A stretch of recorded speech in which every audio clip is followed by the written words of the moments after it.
Today's video is my response to the request of one of my most active followers on Facebook. How to take control of defeating thoughts of our mind. This is a very good question and a very important one to know the answer to. I am in no way an expert on this, so I would strongly suggest that you talk to a specialist if you are having a hard time controlling your negative thoughts.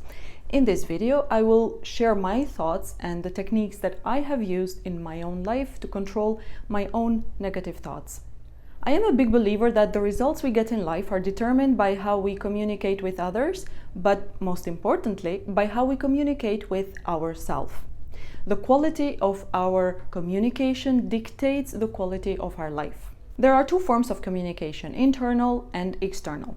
Internal communication includes what we think, what we feel, and what we tell ourselves. External communication, on the other hand, is what others can see and hear. Our words, our body postures, facial expressions, actions.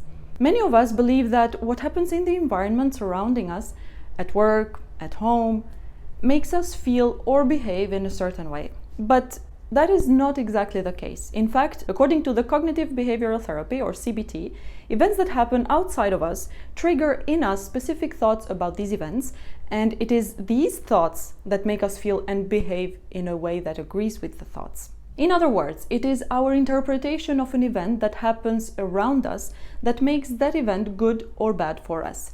This is a continuous chain reaction because our behavior will inevitably impact most of what happens around us, which will then, most probably, reinforce our initial thoughts. While we can't always control events and circumstances in our life, we do have the power to control our thoughts. By becoming masters of our thoughts, we become masters of our feelings, our mood, our actions, and our behavior. As a result, they will not be determined by outside events and circumstances.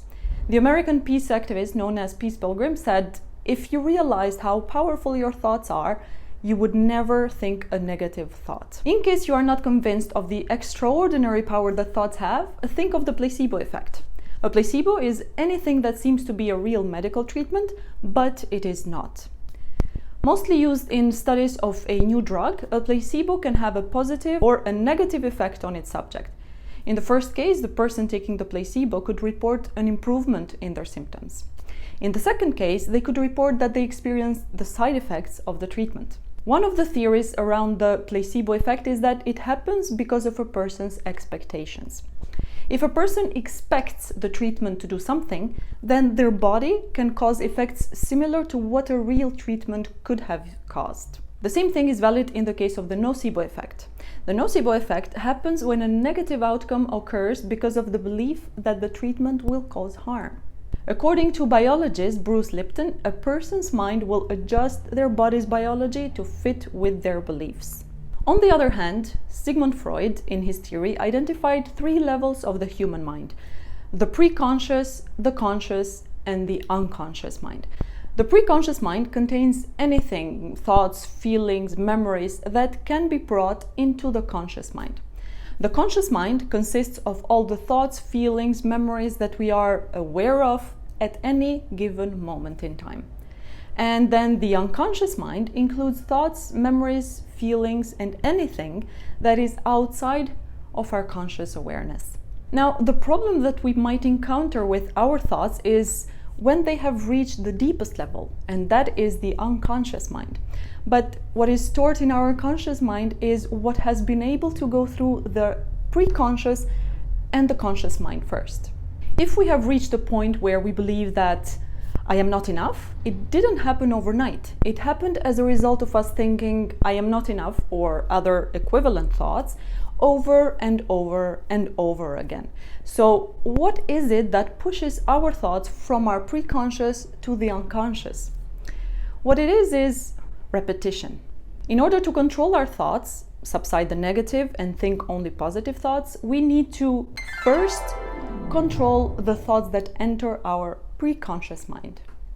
For example, let's say that at one moment today you feel a strong emotion. For example, anger. The first thing to do is to become aware of the exact feeling and thought or thoughts that you are having right at that moment. Realize that it is anger that you are feeling, and then ask yourself, why am I angry? Let's say something happened at work. You heard one of the managers shouting at a team member and you wanted to intervene, but you didn't.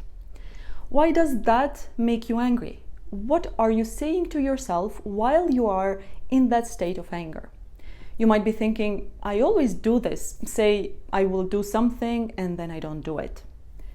And we so very often tend to use frequency adverbs such as always or never, don't we? And then the next thought that goes along could be, I will never be able to do it. I'm such a loser. I can't even speak up for others, let alone for myself. Notice the tonality in your thoughts and also the way you are using your body. Now, pause for a second. Look at all this as if it were someone else experiencing everything that we just said. The first thing to realize is that it was not what happened at work that made you angry. It is the thought you had lying deep within your unconscious mind that I always do this. Say I will do something and then I don't do it.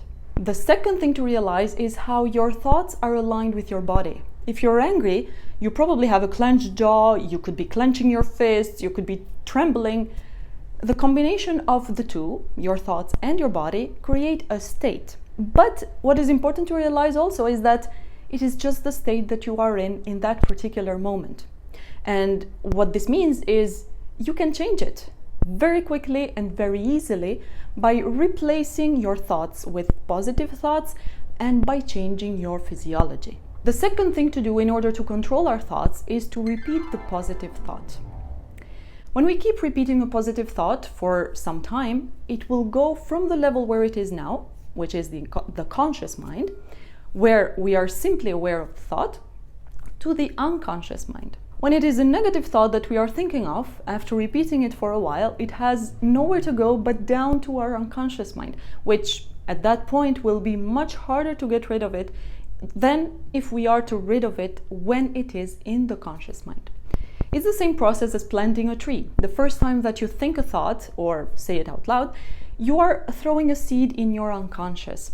If you keep watering and feeding the seed by repeating the same negative thought or any other negative thought that reinforces the first one, the seed will grow in your unconscious. But if you do not stick with this thought and immediately replace it with a positive one, then the negative seed will just die out.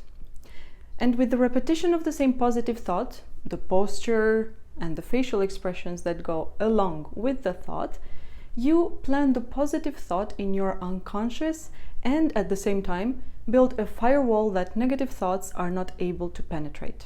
When you get into the habit of replacing bad thoughts with positive ones, you should take some action that will corroborate your new positive thoughts. Only then you will gain momentum and will feel confident that you can replace bad thoughts with good thoughts and that it is worth it. One example, if we are replacing the negative thought, I am not enough, with a positive one, then thinking I am enough, thinking that will simply not suffice for the positive thought to stick to our unconscious mind. So we take an action. We decide to, for example, pay a compliment to someone for what they're wearing. Their face will light up. Seeing how our very small action can bring even just the slightest joy in someone does not reinforce the negative thought, but rather the positive one that, see, I am enough. I made someone else feel happy for a second. One moment in my life where I have had to battle with my thoughts was years ago when a colleague of mine committed suicide. I was fresh out of university and sometime actually into my first job ever. And up until that point, I had never lost someone that I was close to. In fact, I was not that close to my colleague, and it was not death in itself that hit me that hard, but the fact that he decided to take his own life. I started contemplating death, and some of the thoughts that reached my unconscious mind were not that pretty. Instead of making me see things positively and appreciate life, it made me anxious. And the reason for that was because I already had, in my unconscious, thoughts about how terrible death was, how I would not be able to face the death of any of the people that I loved the most. And the death of my colleague just prompted those thoughts to exude their power on my behavior. It is very important that we are fully aware of the fact that we are not our thoughts. We are the thinker. That means that it is us who can choose our own thoughts and the power and attention that we give to each and single one of them. Some people like to practice the law of attraction or visualization techniques. Whatever works for you, you should practice it. But be mindful of the fact that if there already are negative thoughts in your unconscious mind, then the only way to get rid of them is through metacognition. Think about your own thinking. Become aware of your thoughts, the ones that come and go, and those that you tend to pay attention to. And learn how to change your thinking patterns and thoughts for the better. I hope that this video helped even just a little bit, and I will see you next week.